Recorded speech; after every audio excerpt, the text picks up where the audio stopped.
this relationship or this person is sort of like a microcosm of the universe at large.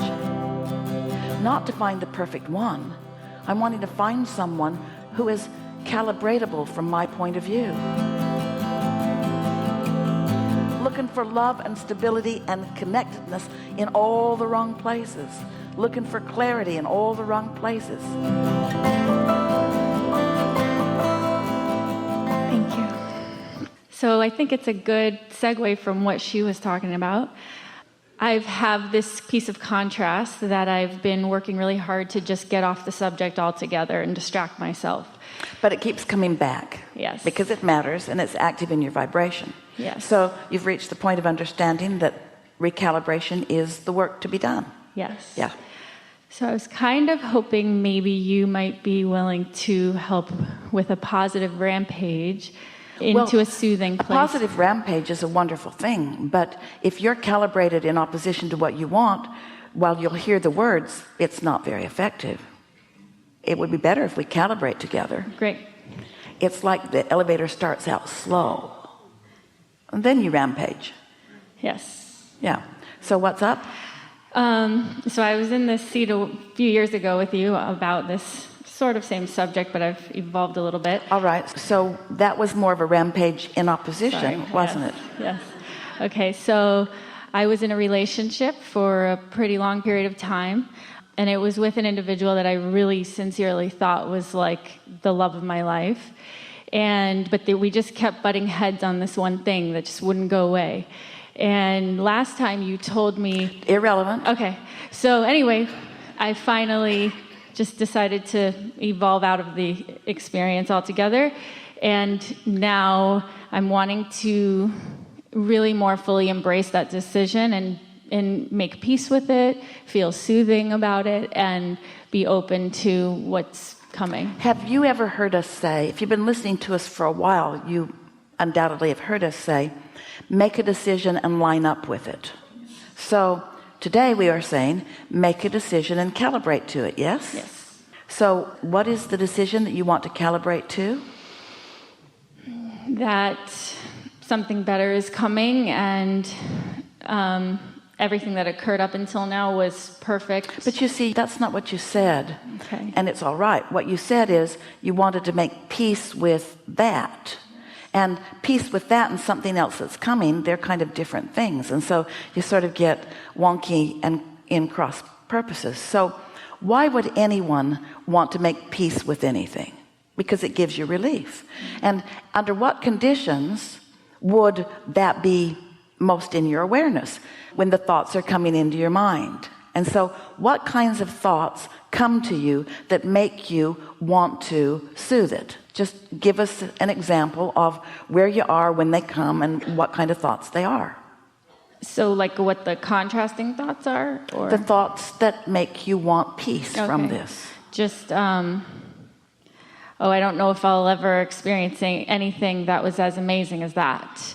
And what if that really was the person and I messed up? All right, so that's good. Those are strong. So now let's put them in the book. The situation is, I let a relationship go and now I'm second guessing myself because maybe I shouldn't have let this relationship go. That's the situation. And the feelings that keep coming are, I miss this person for this reason, and I miss this person for this reason, and I miss this person for this reason. Yes. Those kinds of thoughts. Yes. So let's calibrate one of those. So give us an example. Because you see, what happens is those kind of thoughts are only occurring to you in your loneliness. And maybe you jump too soon. None of that makes any difference now. The thing that matters now is that you calibrate toward what you want. And regret isn't calibrating toward what you want. And wishing you could do it over is not calibrating to what you want. And beating up on yourself is not calibrating toward what you want. It's holding you where you are and making certain that nothing that you want can come to you as long as you're doing that.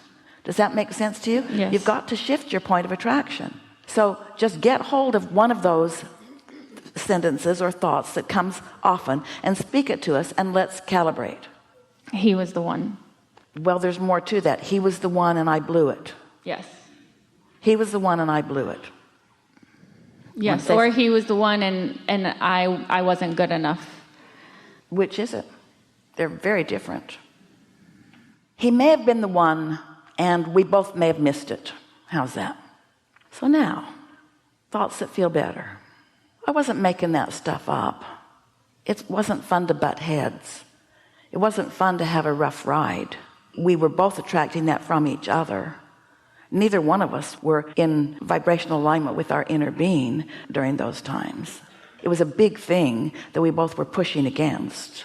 It was a co-creation, maybe a co-creation at its worst, but it was a co-creation. It was maybe a missed opportunity to calibrate. While it was happening, I didn't know about calibration. I wasn't calibrating to what I really want. I was responding to what was happening, and so was he. We were doing what almost everybody does. We were seeing a situation, we were responding to the situation, and the natural, inevitable thing happened as a result of it. Boy, what a good example for me to understand that. What a good example for me to understand that this relationship or this person is sort of like a microcosm of the universe at large, and that what's lighted up in me is what I most likely am to light up in someone else. I can't think of anything that could have happened in my life experience that would have been more meaningful to me or given me more understanding of how this all works. Boy, it put a strong desire out there. It put a desire out that I'm wanting not to find the perfect one. I'm wanting to find someone who is calibratable from my point of view. It's my ability to calibrate that is born out of this relationship more than wanting to find the perfect person. This person was far from the perfect person. I am far from the perfect person. There's no perfect persons. We are always going to be calibrating to what we want. And what I've come away from this relationship knowing I want is, now you start the rampage. What do you come away from this relationship knowing that you want? Mutual appreciation.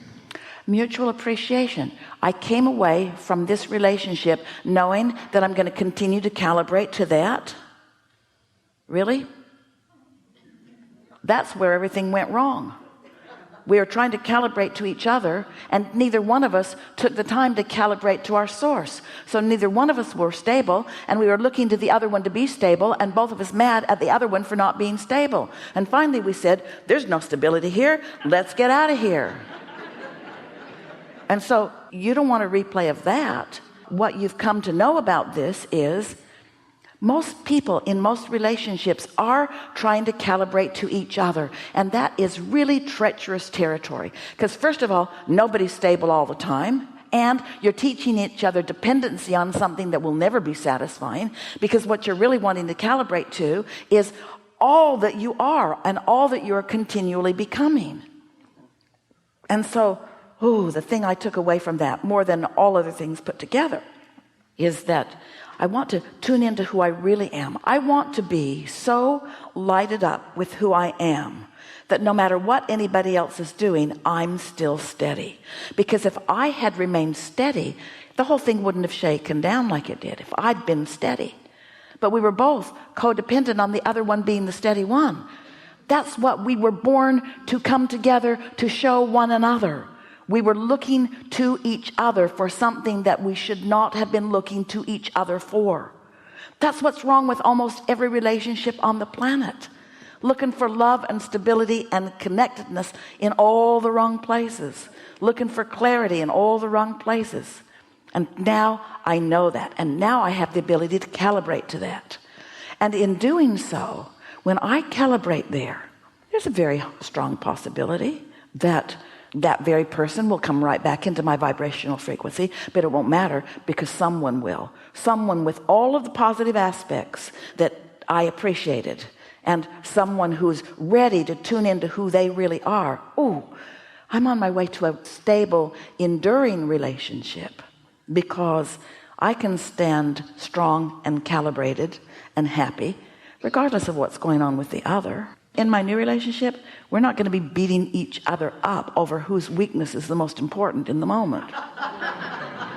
It's not going to be a relationship of sacrifice and trying to make up for, trying to fill the void with something that it can't be filled with.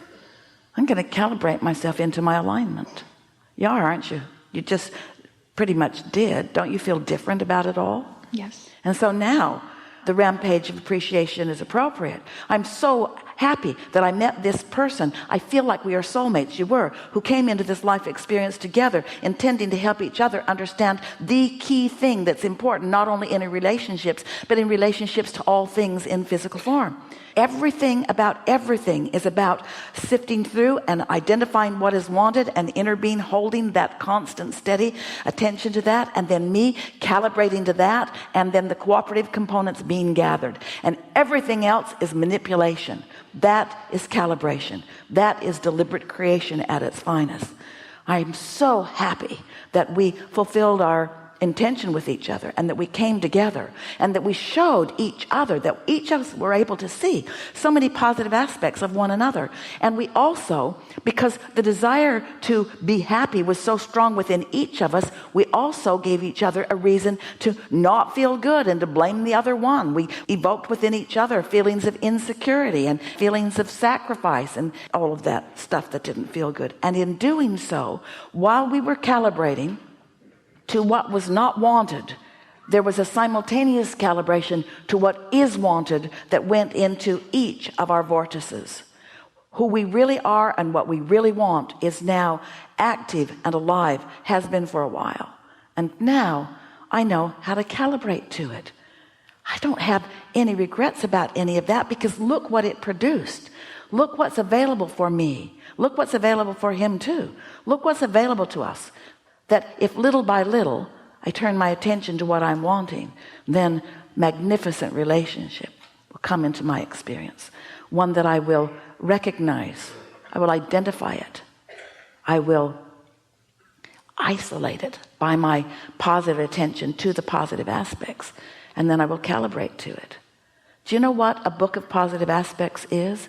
It's a calibration to the best of someone or something. When you make a list of positive aspects about a person, or about a hotel, or about a city, or about a country or a world, when you make a list of positive aspects, you're deliberately calibrating to the way your source sees it, which means you're lighted up that way, and your environment has to show you that, you see. Helpful? Very. Really good time for a segment of refreshment.